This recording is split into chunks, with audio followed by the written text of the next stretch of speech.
নমস্কার বন্ধুরা, আমাদের আরেকটি ভিডিওতে আপনাদের সবাইকে ওয়েলকাম। ইরানের সর্বোচ্চ যে ধর্মীয় পদ হয় সেই পদেই কিন্তু বসলেন এই আমেরিকা এবং ইসরায়েলের যৌথ বাহিনীতে যে নিহত হয়েছিলেন আয়াতুল্লাহ আল খামেনি, তার এই পুত্র মোস্তফা খামেনি। এবার এই মোস্তফা খামেনি বসার পর কিন্তু ট্রাম্প অন্যদিকে হুমকিও দিয়ে রেখেছেন।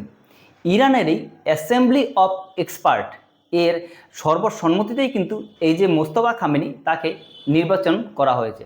এবার এই যে ইরানের সর্বোচ্চ ধর্মীয় পদ, এটা কিন্তু একটু অন্যরকম। কীরকম? আয়াতুল্লাহ আল খামেনি ছিলেন, তিনি কিন্তু হয় সিলেক্টেড, অর্থাৎ বংশানুক্রমিক। যেমন আয়াতুল্লাহ আল খামেনি ছিল, তারই ছেলে আবার মোস্তফা খামেনি সর্বোচ্চ ধর্মীয় পদে। আর ইরানের এই যে সর্বোচ্চ ধর্মীয় পদটা, এটা কিন্তু সবার ঊর্ধ্বে।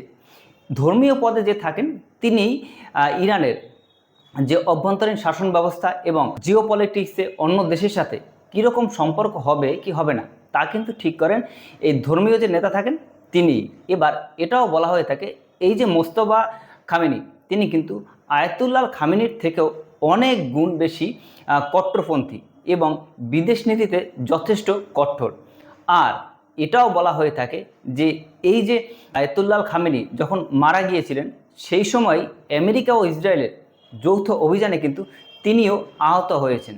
এবার এটাও বলা হয়ে থাকে, বিভিন্ন সংবাদ মাধ্যম বলছে যে এই যে মোস্তফা খামেনি, তাকে কিন্তু ইরানে হামলা হওয়ার পর তাকে প্রকাশ্যে দেখাও যায়নি।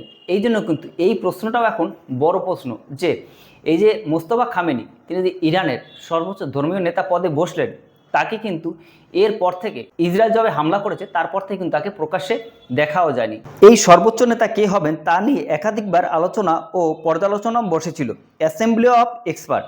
এই সংগঠনের অধিকাংশই সদস্যের মত ছিল পদে বসুক খামেনি পুত্রই, কিন্তু খামেনি নিজেই নাকি চাননি তার পদে সর্বোচ্চ নেতার পদে বসুক মোস্তফা। সেই কারণেই সর্বোচ্চ নেতা নির্বাচনে বিলম্ব, এই দাবি করেছে ইরানেরই কিছু সংবাদ মাধ্যম। সর্বোচ্চ ধর্মগুরু পদে এই মোস্তফা খামেনি বসার পর থেকে কিন্তু অন্যদিকে রাশিয়া এবং চীনও কিন্তু তাকে অভিনন্দন জানিয়েছে। আর ডোনাল্ড ট্রাম্প কিন্তু স্পষ্টভাবে বলে দিয়েছে যে এই মোস্তফা খামেনিকে ইরানের সংসদে কোনো মতেই মেনে নেবে না আমেরিকা।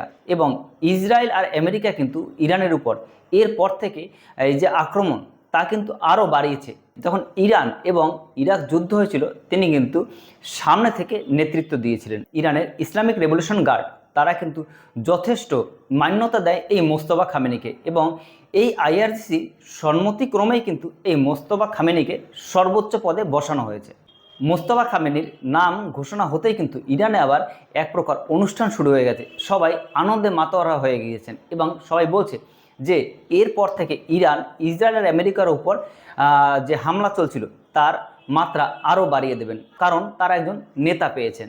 ইসলামিক রেভলিউশন গার্ড আইআরজিসিতে এই মোস্তফা খামেনির কিন্তু প্রভাব যথেষ্টই বেশি, এবং এই জন্য কিন্তু একদিকে ইসরায়েল এবং আমেরিকা যথেষ্টভাবে চিন্তায় থাকবে।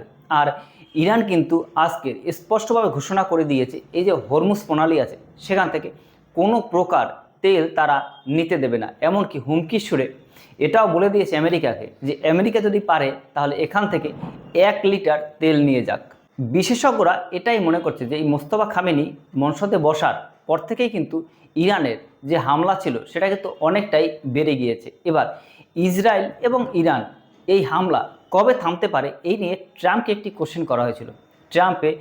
স্পষ্টভাবে ট্রাম্প বলে দিয়েছে যে এই যুদ্ধ ইসরায়েলের সাথে কথা বলে তারপরেই যুদ্ধ থামানো হবে, অর্থাৎ ইসরায়েল যখন চাবে তখনই কিন্তু এই যুদ্ধ থামবে। আর অন্যদিকে ইরানও বলে দিয়েছে যে এই যুদ্ধ শুরু করেছে ইসরায়েল এবং আমেরিকা, শেষ করবে ইরান। কিন্তু প্রযুক্তির দিক থেকে ইসরায়েল বা আমেরিকা এগিয়ে থাকলেও কিন্তু ইরান ভৌগোলিক দিক থেকে এবং তাদের পরিকল্পনার দিক থেকে কিন্তু অনেকটা এগিয়ে আছে। এই ব্যাপারে আপনার কি মতামত তা অবশ্যই আমাদের কমেন্ট সেকশনে লিখে জানাবেন। এরকম ভিডিও পাওয়ার জন্য অবশ্যই আমাদের চ্যানেলটি লাইক, শেয়ার, সাবস্ক্রাইব করে পাশে থাকবেন। দেখা হয় পরবর্তী ভিডিওতে। Thank you.